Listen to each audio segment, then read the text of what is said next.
A one and a two and a chick-a-boom a chick.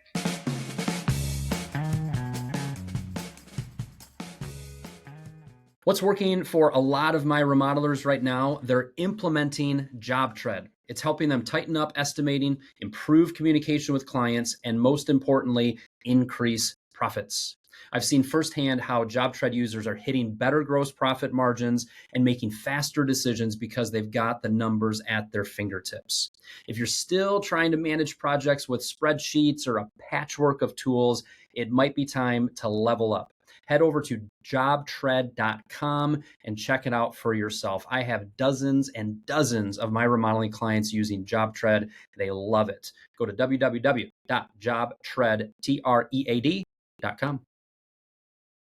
Well, hey there, friends. Welcome to Remodelers on the Rise. Today's episode is just me, and it is recording this in the month of December. We'll probably maybe even sneak this out before the new year because it's kind of a timely end of the year episode.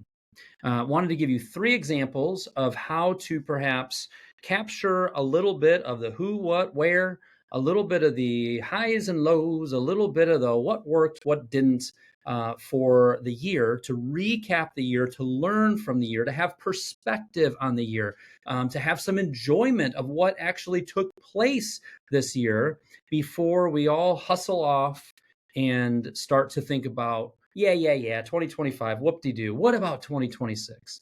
It is, as a business owner for going on 18 years, it's a full 17 years now, and as a business coach of hundreds of remodelers, I tend to have this approach, and a lot of people I've worked with have this approach, that we spend very little time reflecting or celebrating or thinking of what we've done, and we're very forward-looking. What's next? Oh, I'm a remodeler who just signed a $300,000 addition. Yay, for 2 seconds, and then you move on. What? That lead came from really hard brand building and reputation building and marketing. You honed your sales process in such a way that it took out all of your competition, and the homeowner said, I am going to invest our hard-earned dollars in this company. There's so much to celebrate in that. And I find that when we stop and celebrate, it helps keep our attitude high. It helps us push back against the negative things that happen, the frustrations that inevitably happen in business. So this episode is about trying to give you a couple examples of how to perhaps build up some reserves of positive energy, and also some wisdom in learning, even from maybe some experiences this year that didn't go as well. So I'm going to share 3 examples. Example number 1 comes from Remodelers on the Rise. We did our company Christmas party in Chicago, downtown Chicago, a couple weeks ago. Bailey on our team lives in Chicago. My wife Sarah and I drove in from Michigan, and Cassie and her husband Ryan drove in from Fort Wayne, Indiana. We are a Midwest operation, folks, a 3-state operation. And we had a lovely time. Bailey showed us her cool little apartment. We had a nice brunch. We didn't really talk about business, just enjoyed each other's company. I think I could say that. My grandma used to always say that. Oh, hey, Grandma, what are you doing? Oh, we have some company over. I think that's a boomer. It's a boomer. As my grandma and grandpa were part of the greatest generation. Is that boomers? No, that's boomers were their kids. They're part of the greatest generation. That's what we're just going to call them. I bet you they have a different name, but maybe not. And she always say, company. Let's have some company. So we did brunch, and we just enjoyed each other's company. And then, because we are classy here at Remodelers on the Rise, we waltzed across the street to the Art Institute of Chicago. It was actually pretty cool. Some amazing, historic, famous paintings and pieces of work. We then kind of disbanded for the afternoon, and then we reconvened for a lovely dinner downtown. And besides, again, enjoying each other's company, we did spend a little bit of time going through our year. We literally just went month by month. All right, what did we do in the month of January? Oh, we kicked off our first non-Kyle-led peer group. Peter Rainey started that. That was amazing down in Atlanta. What did we do in February? Oh, February is when Cassie went from part-time to full-time. What did we do in March? What did we do in April? And it was just, there was things that we had kind of forgotten about because a year is a long time. As much as the year flies by, there's also a lot of days in there. We did our first RISE conference. We went from 2 peer groups up to 5 peer groups. Just a lot of really, really great things that happened. We also thought through, we kind of botched that one a little bit. Oh yeah, we kind of regrouped and started doing that in the month of September. So it was a really helpful thing for the whole team to think through that and to celebrate a little bit, to kind of a little raise a glass to everything that we accomplished. So maybe you do something like that in an upcoming team meeting, even if it's after the new year, that's okay. Spend a little time reflecting in that format before the new year. So that's one format. Another format is something that one of our peer group members, Aaron Baker with Baker Builders, that he did a couple weeks ago, and he sent it over to me, shared it with his peer group. And he did a 2025 year in review.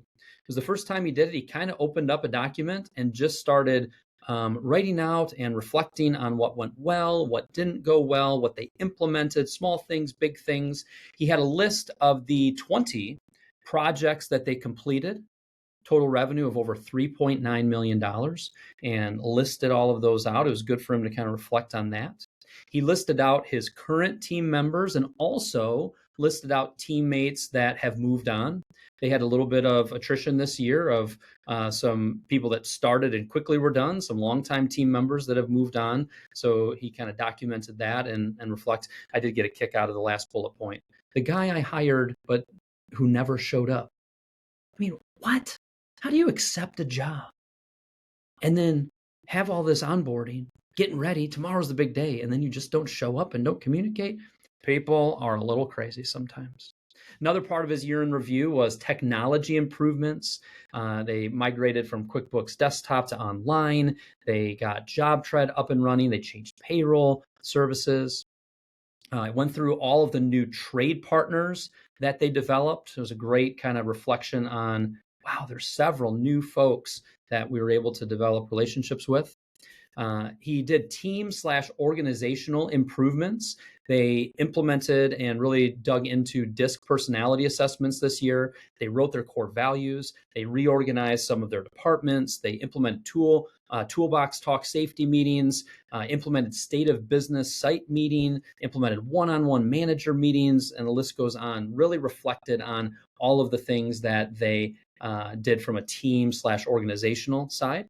And then other/miscellaneous, a couple of vehicles they purchased, some vehicles they lettered, some door hangers, new swag, rejoined an HBA, got involved in the chamber, just several different things in the other miscellaneous. It gave him some reflection.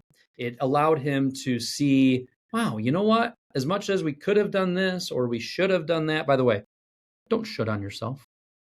Don't should on yourself. That's not helpful. It did allow him to just get some perspective, and it was an uplifting exercise for him. So that'd be another way to do it. That was number 2 of 3 ways that you could go about reviewing your year. The first one was a little bit of a month by month with your team.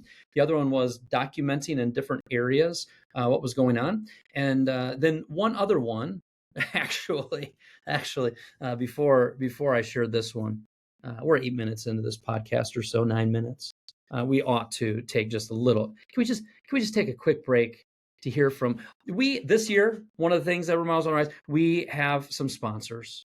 Shout out to our sponsors, and we appreciate them. They help make our events go well. They help us share just really good services with our listeners. And yeah. Listen to this beautiful commercial. Hey there, Remodelers. Quick break from the lovely show today to tell you about a tool I'm seeing more and more of my clients use and love, and that is JobTread.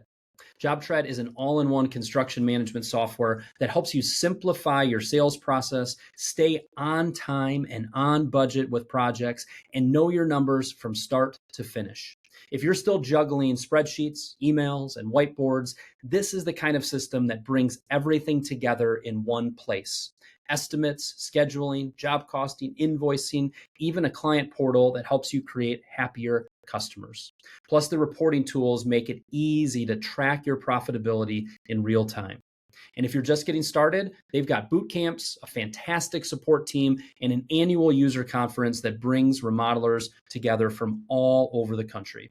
Go check out JobTread.com, and see how it can help you streamline, manage, and grow your remodeling business. See, wasn't that a lovely little break? A lovely little break. So one other thing that you could do here, this could be in written form. This could be, you could have these questions in front of you and just even talk into your voice memos on your iPhone, or another easy way to record it. Do a little story of your business.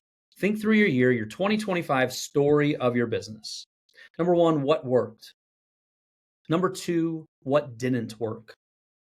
Number three, improvements and changes that you implemented and accomplished. Number four, what didn't you accomplish that you wanted to? Number five, talk about employee or personnel changes. Number six, talk about your revenue and gross profit and net profit numbers. It's another nice format. I wanted to give you a little variety pack. There's not one right way to run a remodeling business, nor is there necessarily one right way to do a little end of the year review, end of the year recap. But again, I say this with personal experience and with my clients. It is good for you to slow down and reflect. Slow down and reflect. Cassie, Miss Podcast Producer, that'd be a good little title for this. Slow down and reflect. Let's make sure she's listening to every moment of this. We'll see if she catches that. You can also toss in, maybe into your 2025 story, some personal notes as well. How did you do personally related to your fitness, your faith, your financials, your family? A lot of F words, a lot of appropriate F words. Fitness, financials, faith, family. And like I said, you can either write this out, you can share, you can record a little voice memo and save that. I do have one client who has done this year over year, and they record their story. And he said it's been really interesting to go back and listen to even 2 years ago. Holy cow, I can't believe that's where we're at. Think of all the things that have happened. It was a really encouraging, helpful thing for him to go back and review that. You work your butt off. This exercise is simply meant to slow you down for a few minutes, help you gain some perspective on what you accomplished, and also kind of tease things up to help you plan and set goals for the upcoming year. So there's some ideas for you. I hope they're helpful. I appreciate you being a listener. We've done a nice job of just having a nice consistent audience. It is amazing to sit here. I'm talking into my computer, talking into a little microphone, and it's amazing that this then gets out across the fruited plains and beyond to people that hopefully maybe occasionally might chuckle at something I say, but even more importantly, something that hits home for you, that you actually do something with, that you actually implement. And that's amazing, because when you implement, positive change happens. And if I can play a small role in that, and Remodelers on the Rise can play a role in that, that brings a lot of joy to our lives. Hope you had a wonderful Christmas. I bet you this will go out after Christmas. Hope you had a wonderful Christmas. Happy New Year's. If you're listening to this in the new year, reflect back and then lock in, and let's make an awesome plan for the upcoming year. Thank you so much. Catch you later.